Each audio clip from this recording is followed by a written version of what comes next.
America, Israel, Iran యుద్ధం ఉద్రిక్తంగా మారుతోంది. Hormuz జలసంధిని Iran మూసేయడంతో ప్రపంచవ్యాప్తంగా తీవ్ర చమురు సంక్షోభం పెరిగింది. ఇక ఇదిలా ఉంటే మరో 2 రోజుల్లో అమెరికా అధ్యక్షుడు డొనాల్డ్ ట్రంప్ ఇరాన్కు ఇచ్చిన డెడ్ లైన్ ముగుస్తోంది. ఈ నేపథ్యంలోనే ఇరాన్కు ట్రంప్ భారీ వార్నింగ్ ఇచ్చారు. హర్ముజ్ జలసంధిని ఓపెన్ చేసి త్వరగా మాతో డీల్ చేసుకోకపోతే 48 గంటల్లో ఇరాన్ నరకంగా మారుస్తామని, సమయం లేదని హెచ్చరించారు.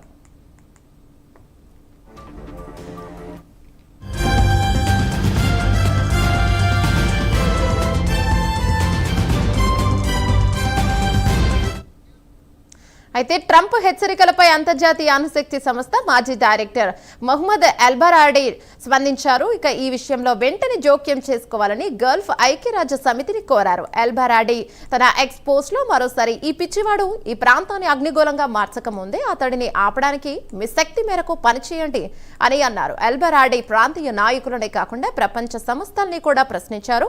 భద్రతా మండలి యుఎన్ చీఫ్ ఆంటోనియో గెటెరస్, అలాగే చైనా, రష్యా, ఫ్రాన్స్ దేశాలు కలగజేసుకోవాలని ఆ దేశ అధ్యక్షులను ట్యాగ్ చేశారు.